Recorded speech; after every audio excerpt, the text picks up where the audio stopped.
start collecting old garments? I started to collect it at the age of 16.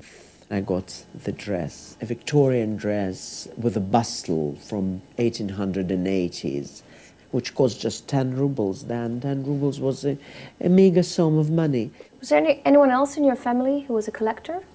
My father he collected period photos of Victorian era. He loved portraits, he loved antiques, but I'm probably the most vivid collector in our family.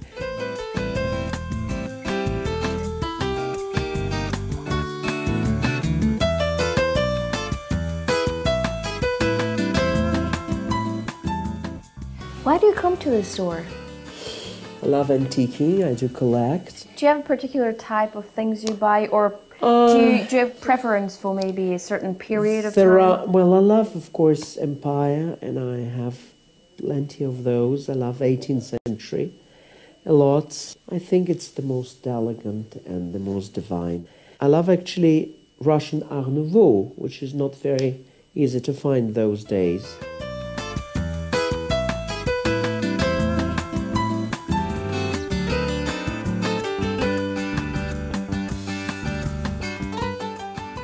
What does it give you? What kind of feeling is it to actually have things that once belongs to someone else?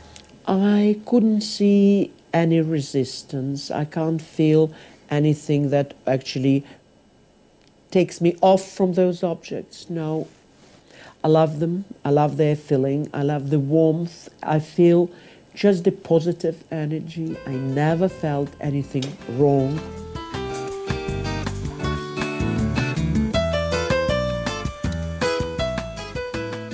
Do you like vintage? Yes, I love when it's authentic, but most of those lovely hats that are on sale here in Moscow, they're coming from USA. How do I look? Well, you look splendid, like you should look, because you are a very pretty girl. I'll show you another one. This looks like really this is divine. lovely. Yes, divine on you.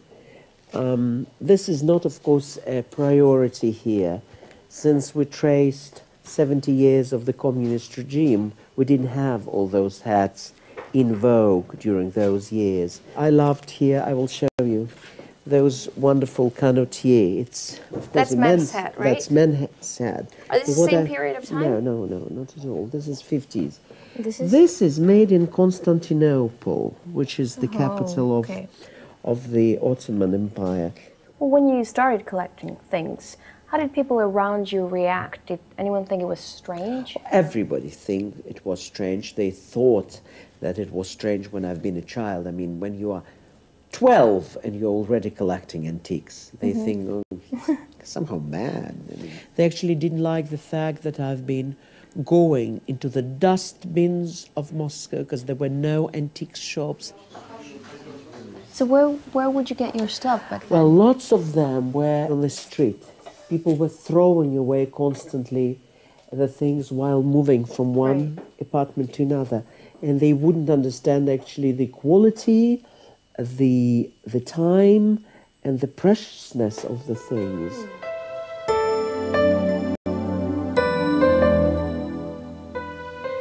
So do you think a collector is someone different from a usual person, and how so? Absolutely.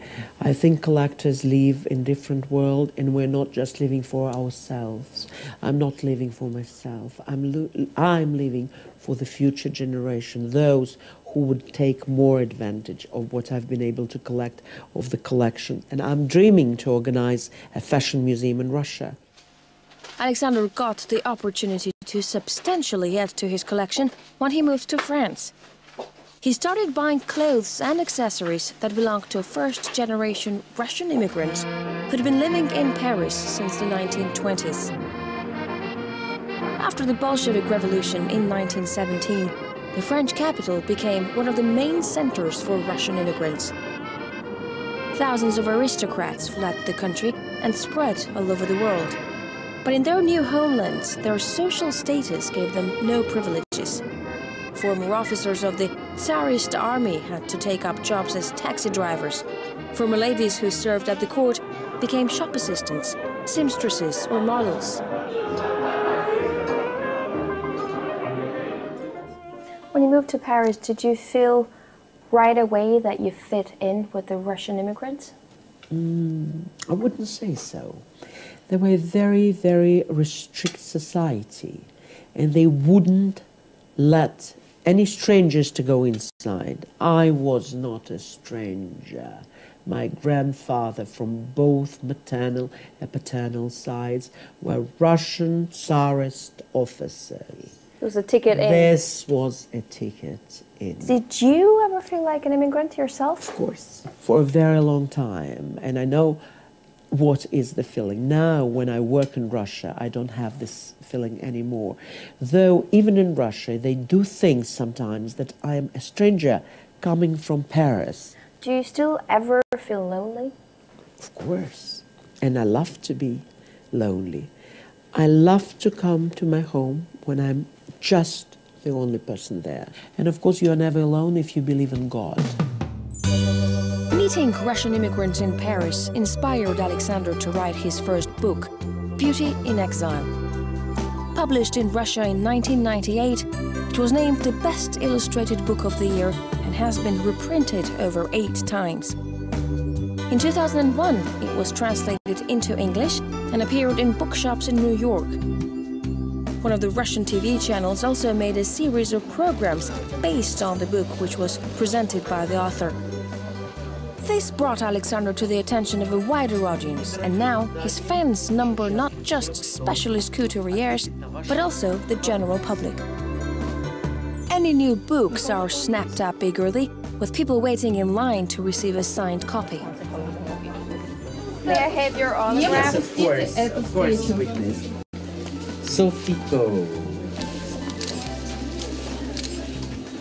Thank you so much. Thank you. You know, it's funny now, look at all these bestsellers and every major designer has on his coffee table. But I read somewhere that in the beginning, when you came up with your first book and you're showing to publishers, they didn't think it was interesting and no one wanted to publish it. Yeah, it's generally lack of culture, and the thing is that editors didn't trust that the Russian fashion will be the selling item, and indeed it was. Alexander is currently working on a book about Russian interior design. It is a time-consuming project. He says it takes from 2 to even 10 years to compile a book like this, doing interviews, researching the history, finding photos that he has to buy or borrow, and then scanning them for his personal archive. In your book, Beauty in Exile, you're talking about how seriously Russian immigrants have affected the landscape of European fashion. Can you tell me more about that?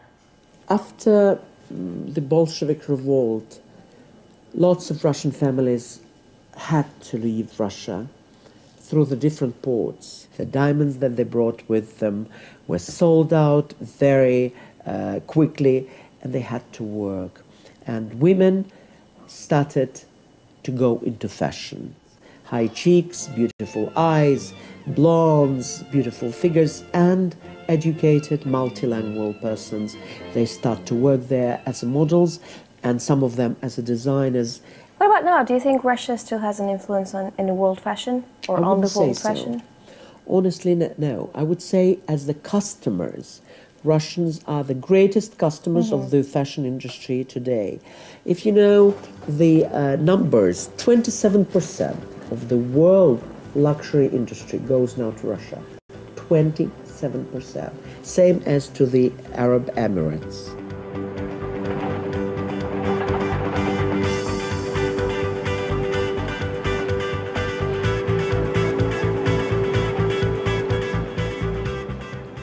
Which country do you like working at most? Right now it's Russia.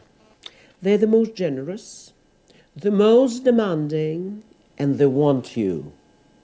And for an artist, is the best price you can get. You are in demand. Your schedule is so busy. Never get tired of it? I love to sleep on the plane. I have earplugs with me, a big cushion around my neck, and I'm sleeping all the way through. And when I arrived, I'm fresh, and I'm not smoking, I'm not drinking, I'm not taking coffee. When you vacation, you do vacation sometimes. Yes. Where's your favorite place to go? I wouldn't go to the place which are popular and which are full of people. I love solitude. When I'm on holidays, sorry to say, I don't want to meet more people. I've met them all. I just want to be in my garden, in the garden of my own. I love roses. I love gardening.